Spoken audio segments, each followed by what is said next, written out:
Baiklah, perkenalkan, nama saya Mikael, NIM F1052181002. Di sini saya akan menjelaskan makalah tentang perubahan konseptual atau conceptual change pada mata kuliah remediasi. Yang pertama-tama, di sini saya akan menjelaskan tentang latar belakang daripada makalah ini. Jadi kita tahu semua ya bahwa salah satu masalah yang dihadapi dunia pendidikan saat ini adalah pada proses pembelajaran.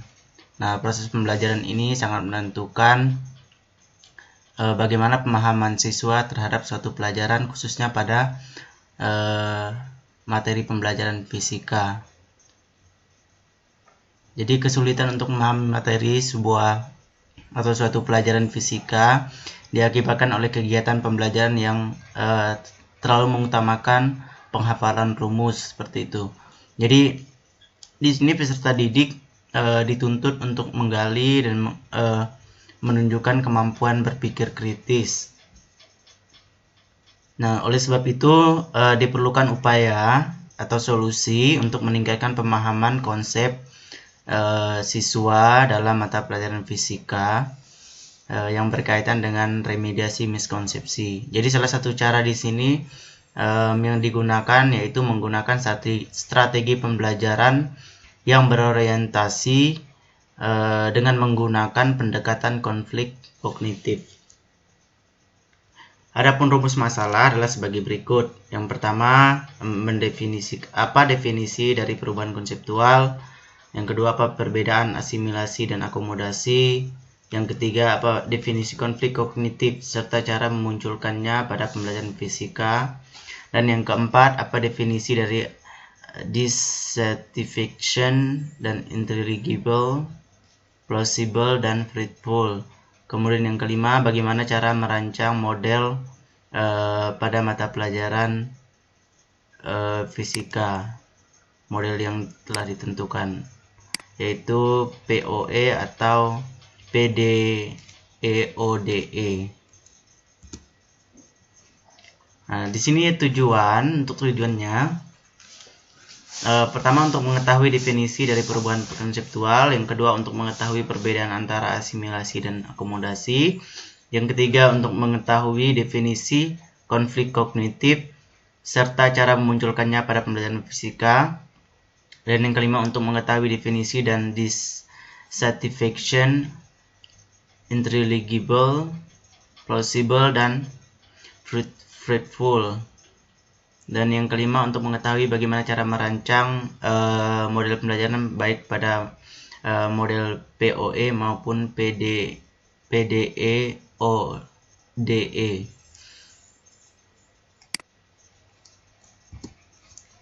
Nah, kita langsung saja ke pembahasan.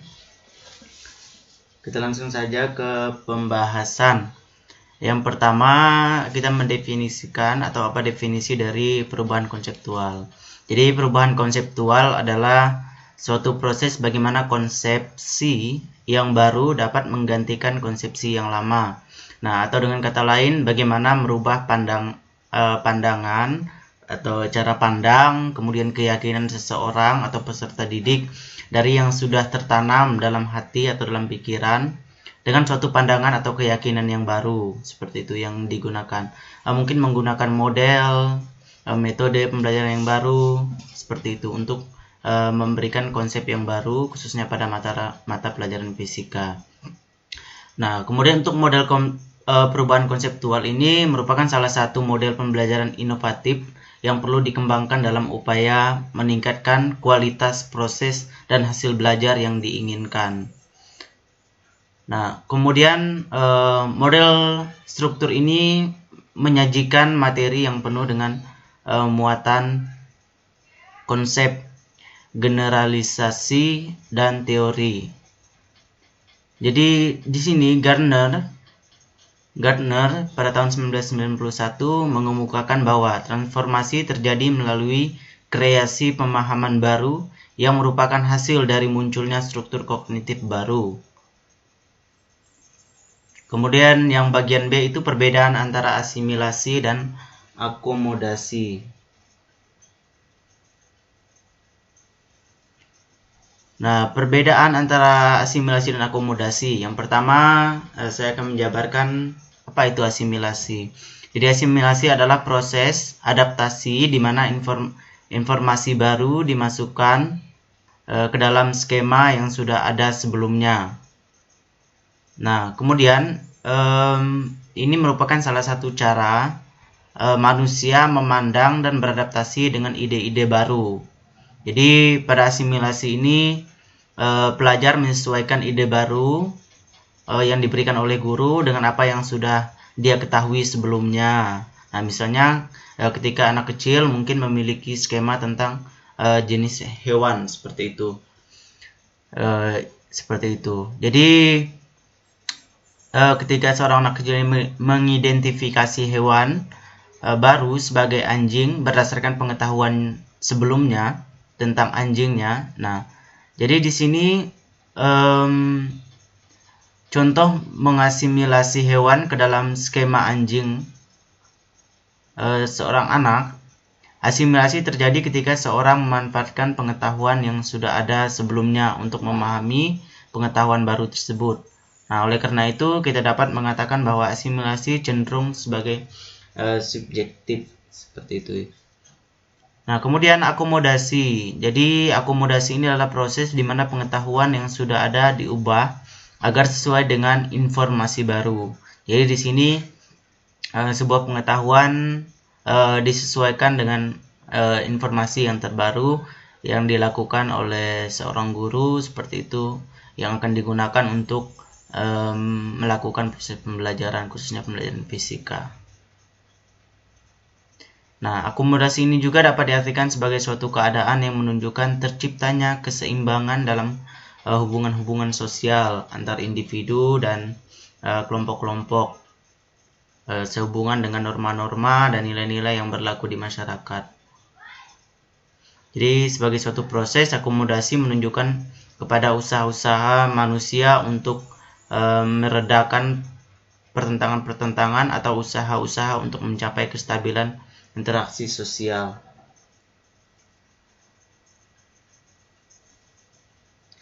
Dan yang ketiga, definisi konflik kognitif dan cara memunculkan pada pembelajaran fisika.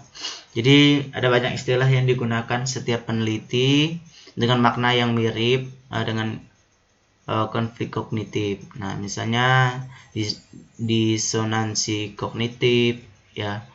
Kemudian ada kesenjangan kognitif, konflik konseptual, dan lain-lain. Nah, jadi di sini konflik kognitif, apa yang disebut dengan konflik kognitif ya? Jadi konflik kognitif ini dapat juga muncul dalam lingkungan sosial ketika ada pertentangan pendapat atau pemikiran antara seorang individu dengan individu yang lain. Nah, jadi menurut Kwon dan Lee pada tahun 2003, konflik kognitif didefinisikan sebagai konflik antara struktur kognitif. Nah, yaitu ada struktur terorganisir pengetahuan dalam otak, nah, dengan lingkungan sebaya, buku, atau yang lainnya. Nah, atau konflik antara konsepsi dalam struktur kognitif jika seseorang anak akhirnya menjadi sadar dan akan fakta bahwa dia memang dua pandangan yang bertentangan, ya, ada dua pandangan yang bertentangan dan tidak mungkin benar. Jadi langkah ini disebut sebagai konflik kognitif atau disequilibrium. Itu penjelasan mengenai konflik kognitif. Jadi di sini ada contoh penerapan untuk konflik kognitif, yaitu dalam bentuk soal. Ini. Kemudian ini pilihan-pilihannya, dan di sini bagaimana miskonsepsi yang dialami oleh seorang siswa dengan soal yang telah diberikan di atas, seperti itu. Kemudian berikutnya untuk definisi dissatisfaction dan intelligible. plausible, dan fruitful. Nah, dissatisfaction artinya peserta didik harus dibuat tidak lagi percaya dengan konsep lama atau konsep yang diyakini selama ini. Nah, ini bisa tercapai dengan demonstrasi yang akhirnya memperlihatkan bahwa yang mereka yakini ternyata tidak sesuai dengan kenyataan yang ada. Jadi kita benar-benar meyakinkan seorang murid pada dissatisfaction ini ya. Kemudian yang kedua, intelligible. Ini setelah peserta didik sampai pada kondisi ketidakpuasan, maka tugas selanjutnya adalah memasukkan konsep pengganti ke dalam pemikiran mereka. Konsep pengganti yang bagaimana? Konsep pengganti yang baru untuk mengganti konsep yang mereka terima sebelumnya. Jadi intelligible ini kita perlu membuat konsep baru.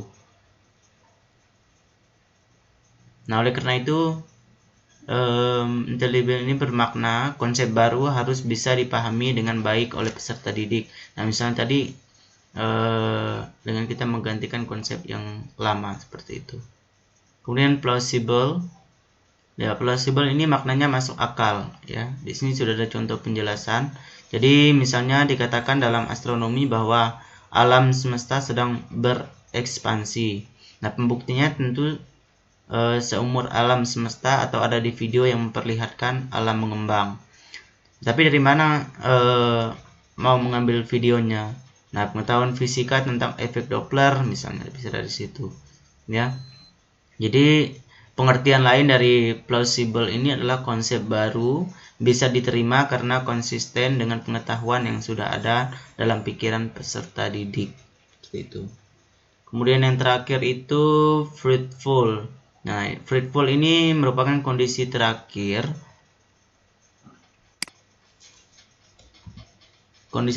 untuk membuat konsep pengganti yang sudah tertanam kuat dalam pikiran peserta didik atau anak didik. Nah, konsep pengganti harus bisa dikembangkan untuk menjawab permasalahan lain yang relevan. Seperti itu. Nah, kemudian untuk rancangan model POE dengan PDEODE. Nah, di sini bisa dilihat rancangannya.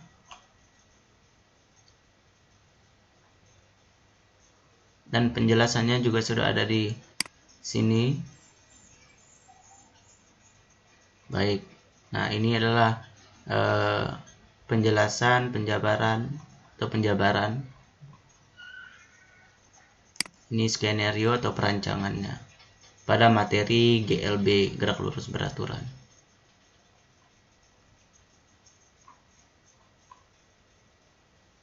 Nah, kesimpulannya, berdasarkan pembahasan materi yang telah diuraikan oleh penulis, maka dari itu penulis dapat menyimpulkan.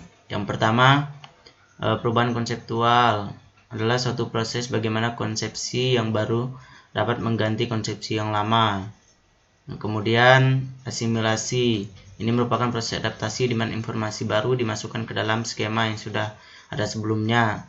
Dan akomodasi adalah proses di mana pengetahuan yang sudah ada diubah agar sesuai dengan informasi baru.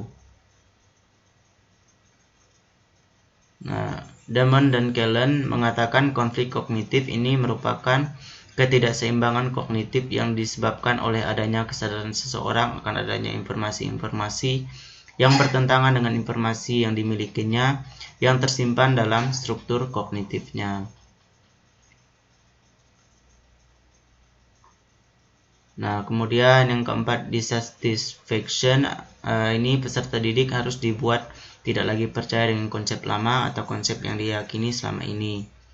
Kemudian intelligible, konsep baru harus bisa dipahami dengan baik oleh peserta didik. Dan plausible adalah konsep baru bisa diterima karena konsisten dengan pengetahuan yang sudah ada dalam pemikiran peserta didik. Dan fruitful merupakan kondisi terakhir untuk membuat konsep pengganti yang sudah tertanam kuat dalam pikiran peserta didik atau anak didik. Nah, saran Jadi berdasarkan uraian di atas, di sini penulis menyarankan jika guru ingin menggunakan pendekatan konflik kognitif dalam pembelajaran, guru diharapkan dapat lebih memperhatikan kemampuan dasar penguasaan konsep siswa agar tidak terjadi miskonsepsi dalam pembelajaran fisika.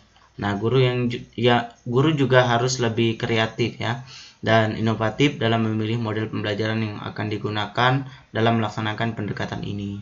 Nah, dan sebaliknya guru juga dapat menyesuaikan model pembelajaran yang dipakai dengan kondisi lingkungan dan kondisi siswa di kelas agar proses belajar mengajar dapat berjalan dengan efektif seperti itu. Jadi sekian penjelasan dari saya tentang makalah ini. Kiranya makalah ini boleh bermanfaat bagi siapapun yang membacanya dan yang menonton video ini. Terima kasih, salam sejahtera.